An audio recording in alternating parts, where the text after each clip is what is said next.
খোপার ওই গোলাপকাটা, মুশফিকা রহমান মৈথি, নবম পর্ব।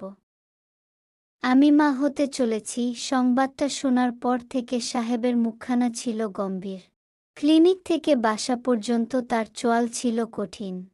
এই কাঠিন্য তার চেহারাতেই সর্বদাই লেগে থাকে, তবে সেদিনের কাঠিন্য যেন মাত্রাতিরিক্ত বেশি ছিল। আমি রিকশাতে তার পাশেই বসেছিলাম। আমার হাত তার বড় বড় হাতের ফাঁকেই ছিল, কিন্তু সাহেব একটা কথাও বলেননি। শুধু সামনের দিকে তাকিয়েছিলেন। আমার মা হবার খবরে সবথেকে খুশি বোধ হয় আমার শাশুড়ি হয়েছিলেন। আমার উপর জমে থাকা সকল অসন্তোষগুলো ভুলে তিনি আমাকে সাদরে বুকে জড়িয়ে নিলেন। বহুদিন আমার উপর যে চাপা ক্ষোভগুলো ছিল সেগুলো সেদিন হাওয়ায় মিলিয়ে গিয়েছিল। তিনি শুধু বলছিলেন, অবশেষে আমার বাড়ির বাড়িওয়ালা আসছে। মায়ের উৎসাহকে একেবারে পণ্ড করে তিনি গম্ভীর স্বরে বললেন, এমন আদিক্ষেতা করার কিছু হয়নি। সাহেবের কথাটা আমার কানে উত্তপ্ত গলাশলাকার মতো লাগল। বাসার গমগমে উত্তেজনা কেমন বিয়ে গেল। মা ধমকের সুরে বললেন, এসব কি কথা মুহাইমিন? ঘরে এত বড় সুখবর আর আদিক্ষেতা করব না। তুই এখন 2 কেজি মিষ্টি নিয়ে শ্বশুরবাড়িতে যা। উনাদেরও জানা আমার বাড়িওয়ালা আসছে। সাহেবের কপালে তীব্র ভাঁজ, চোয়াল শক্ত, তিনি চ-সূচক একখানা শব্দ করে বললেন, যন্ত্রণা রতসব। আমার মনটা কেমন বসে গেল। মস্তিষ্ক জুড়ে একটা কথাই ঘুরপাক খেতে লাগল, সাহেব খুশি নন। আমার সব আনন্দগুলোতে তো অনুভূতিতে নিঃশেষ হতে লাগল। বারংবার একটা ভোঁতা ভয় আমাকে কাবু করল, সাহেব বাচ্চাটি চাননি। আমি যখন ঘরে গেলাম তখন দেখলাম সাহেব জানালার কাছে সিগারেট ফুঁকছেন। ধোঁয়ায় ঘর একেবারে ভরে গেছে। আমার নিঃশ্বাস নিতেও কষ্ট হচ্ছিল ওই গন্ধে। আমি প্রথমেই ফ্যান ছাড়লাম। ফ্যানের ক্যাচক্যাচে শব্দে নড়ে উঠলেন তিনি। একটু আর চোখে তাকালেন আমার দিকে। তারপর হাতের সিগারেটটা পিষে ফেলে দিলেন। বিয়ের পর আমি তাকে ঘরে সিগারেট খেতে দেখিনি। সেদিন হঠাৎ করে কেন এমন ব্যতিক্রম আচরণ করছিলেন আমার মাথায় আসছিল না। সাহেব আমার পাশ কাটিয়ে চলে যেতে নিলেই আমি তার শার্টের হাতাখানা টেনে ধরলাম। অবুঝ বাচ্চাদের মতো শুধালাম, আপনি খুশি হননি? তিনি আমার দিকে ঠান্ডা চোখে তাকিয়ে রইলেন। তার চোখের ভাষা বোঝার ক্ষমতা সেদিন আমার ছিল না। আজ হলে হয়তো বুঝতাম উনার ভেতর তখন কি চলছিল। সাহেব আমার হাতটা ছাড়ালেন। গম্ভীর স্বরে আদেশ করলেন, বিশ্রাম করো। মা হবার খবরটি যখন আমি জানতে পেরেছি তখন আমার 9 সপ্তাহ চলে। আমার সন্তানের হার্টবিট চলে এসেছে। আল্ট্রাসোনোগ্রাম করা হলো পরের দিন। একটা বড় ডাক্তারের কাছে সাহেব আমাকে নিয়ে গিয়েছিলেন। তিনি আমাকে অনেক পরীক্ষা দিলেন। পরীক্ষার রিপোর্টগুলো দেখে তাকে খানিকটা চিন্তিত লাগল। কপালে ঘন ভাঁজ। মহিলার বয়স 45-এর কাছাকাছি। তিনি তার মোটা চশমাখানা খুলে বললেন, বয়সটা একটু কম, ওজন কম, হিমোগ্লোবিন কম, বাচ্চার গ্রোথ তুলনামূলক কম। আমি শুধু বলবো এখন তার যত্ন নিতে হবে, বাকিটা আল্লাহ ভরসা। আমি আর চোখে তাকালাম সাহেবের দিকে। তার মুখভাব ধরতে পারলাম না। অনুভূতিশূন্য, ভাবলেশহীন চেহারা। মহিলা আমাকে কড়া সুরে বললেন, শোনো মেয়ে, তোমাকে সাবধান থাকতে হবে। লাফালাফি করা যাবে না। ছোটাছুটি করা যাবে না। মনে রাখবে 3 মাস পর্যন্ত বাচ্চা নষ্ট হবার চান্স থাকে। আর তোমার যেহেতু অপুষ্ট শরীর তাই তোমার ঝুঁকি বেশি। তারপর আমার সাহেবকে কড়া স্বরে বললেন, সে না হয় বাচ্চা, তোমার তো বয়স কম না। কন্ট্রোল নেই নাকি? বাচ্চা আল্লাহর দান আমিও জানি, কিন্তু মায়ের বয়স আর শরীরের দিকেও তো খেয়াল রাখা উচিত ছিল। জোশ এসেছে তাই বউকে মা বানিয়ে দিলাম, এটা তো পুরুষত্ব না। এখন বউকে খাওয়াও, একটু মোটা করো। আর ভারী কাজ করতে দিবে না। আর ওকে 2 ব্যাগ রক্ত দিতে হবে। ডোনার রেডি করো। সাহেব এই প্রথম শুধু ভ্রু কুঁচকে চোয়াল শক্ত করে বসে থাকলেন। ডাক্তার ম্যাডামের বকা খেয়েও তিনি রাগ করলেন না। ডাক্তারের চেম্বার থেকে বের হয়ে আমি তার হাত ধরে বললাম, আপনি চিন্তা করবেন না, আমি সুস্থ থাকব। সাহেব আমার কথার উত্তর দিলেন না। সারাটা রাস্তা তিনি গম্ভীর হয়ে রইলেন। আমি তার হাতটা ধরে থাকলাম বটে, কিন্তু তিনি আমার হাত ধরলেন না। গলির মুখে ঢুকতেই দেখলাম আমাদের বাড়ির সামনে রবি ভাই এবং ওয়ার্ড কমিশনার দাঁড়িয়ে আছেন। সাহেব রিকশা থেকে নামতেই ওয়ার্ড কমিশনার এগিয়ে এলেন। রবি ভাইয়ের দিকে এক পলক আমি চাইলাম। উনার মুখের মানচিত্র পাল্টে গেছে। মুখের একপাশ ফুলে গেছে। চোখ খুলতে পারছেন না। কেমন কালচে হয়ে গেছে। ব্যান্ডেজ লাগানো ঠোঁটের কাছে। সাহেব টান হয়ে দাঁড়ালেন রবি ভাইয়ের সামনে। ভ্রু কুঁচকে ভীষণ রাগী স্বরে ওয়ার্ড কমিশনারকে শুধালেন, রাব্বি ভাই কি চাই? ভরদুপুরে এখন আমার বাসার সামনে কি কাজ? ওয়ার্ড কমিশনার রাব্বি আহসান দাপটে মানুষ। রাজনৈতিকভাবে তিনি বেশ ক্ষমতাধর। তার ক্ষমতার জোর অনেক। সবাই তাকে ভয় পায়। অথচ রাব্বি আহসানের মুখ ছিল কাচুমাচু। আমি অবাক হলাম, তিনি কি সাহেবকে ভয় পাচ্ছেন? সাহেব পকেটে হাত গুজে নির্ভীক দাঁড়িয়ে আছেন। রাব্বি আহসান সাহেবের সামনে একটু নরম স্বরে বললেন, মুহাইমিন, তুমি নাকি রবিকে মেরেছ? হ্যাঁ, আমি যে ওকে মেরে ফেলিনি। আমার স্ত্রীকে উত্ত্যক্ত করার মতো দুঃসাহস দেখিয়েছে। এখন আপনি বলুন রাব্বি ভাই, আমার কি করা উচিত ছিল? আপনি যদি আমাকে শাসাতে এসে থাকেন তো ভুল করছেন। ভুলে যাবেন না, ওয়ার্ড কমিশনার আপনি কিভাবে হয়েছেন। রাব্বি আহসান সাহেবের ঠান্ডা গলায় একটু নড়ে চড়ে উঠলেন। রবি ভাইয়ের গালে ঠাটিয়ে একটা চড় লাগালেন। ঘাড় ধরে আমার সামনে দাঁড় করিয়ে বললেন, ক্ষমা চা, বল মাফ করে দিন আপা। রবি ভাই তাই করলেন। তার চোখে মুখে তীব্র ভয়। আমি সাহেবের পেছনে লুকালাম। সাহেব আমার অস্বস্তি টের পেলেন হয়তো। তাই কড়া স্বরে বললেন, এসব ন্যাকামি আমার ভালো লাগে না। শুধু আমার বউয়ের 50 কিলোতেও যেন তোমার এই ছাগল চামচা না থাকে। রবি ভাইয়ের মুখ অপমানে লাল হয়ে গিয়েছিল। সাহেব খুব কড়া স্বরে বললেন, আমার শ্বশুর মশাই খুব ছাপোষা মানুষ, তাই তোমার এই চালার হুমকিতে ভয় পেয়েছিল। আমি মুহাইমিন সরকার, আমি যে এসব চুনোপুটিকে আমলেও তুলি না, একটু বুঝিয়ে দিও। আমার বায়োডাটাটা ওকে পড়িয়ে নিও। রাব্বি আহসান প্লাস্টিকের হাসি মুখে ঝোলালেন। কড়া চোখে রবি ভাইয়ের দিকে তাকাতেই রবি ভাই মিয়ে গেল। রাব্বি আহসান হাত কচলে বললেন, তুমি রাগ ফেলে দাও। আসলে গাধা তো, বুঝেনি। আমি কথা দিচ্ছি ভাবি কেন, রবি কোনো মেয়েকে আজ থেকে উত্ত্যক্ত করবে না। মনে থাকলে ভালো হয়, নয়তো কৃপা করার জন্য আমি আছি। আমি খুব অবাক হলাম। রাব্বি আহসানের মতো দাপুটে ক্ষমতাধর মানুষ কিনা সাহেবকে ভয় পাচ্ছে। অথচ সাহেব একজন মধ্যবিত্ত চাকুরিজীবী মানুষ, যার প্রতিদিনের রুটিন ঠিক সকাল 8টায় ঘর থেকে বের হওয়া আর 8টায় ঘরে ঢোকা। এই সামান্য মানুষকে কি না ওয়ার্ড কমিশনার সাহেব ভয় পান? এই কৌতূহলটা দমিয়েছে মিষ্টি আপু।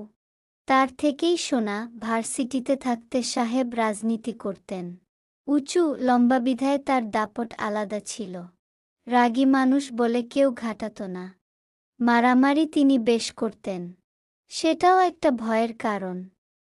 বাবা অসুস্থ হবার পর তিনি এসব থেকে সরে যান।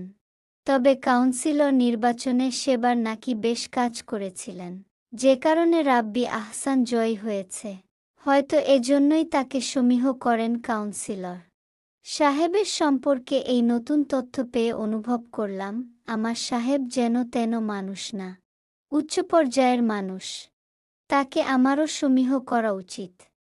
এখন থেকে একটু বেশি বেশি কৃপা করতে হবে।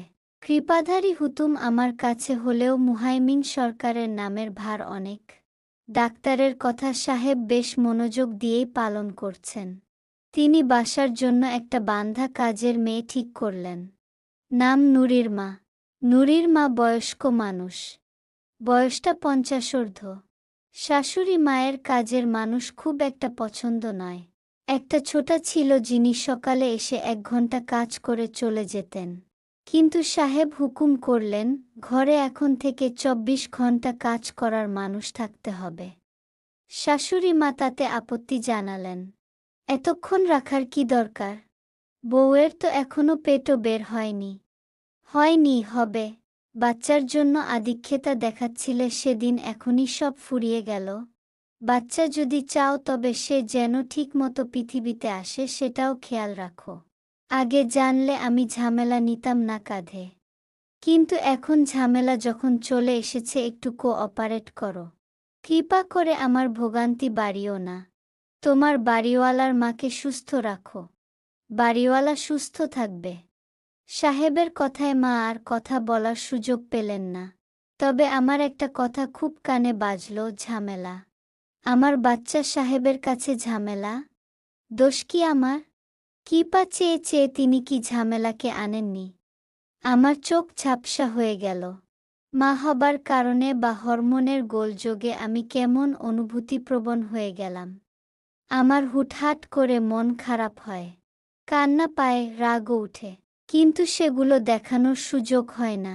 সাহেবের শীতলতা আমাকে পীড়া দেয়। আমি সেই পীড়াটা কাউকে বোঝাতে পারি না। আমি জানি সাহেব আমাদের চারটে প্রাণীকে টানতে টানতে ক্লান্ত। তিনি সেই বিরক্তিটা প্রকাশ না করলেও তার ক্লান্তিটা ঠিক প্রকাশ পেত। কিন্তু তাই বলে নিজের সন্তানের প্রতি অনীহা তৈরি হওয়াটা কি যৌক্তিক? আমি আমার পেটের দিকে চেয়ে থাকলাম। মনে মনে বললাম, তুমি কষ্ট পেও না। তোমার বাবা মুখেই করলা, মনের দিক থেকে রসগোল্লা।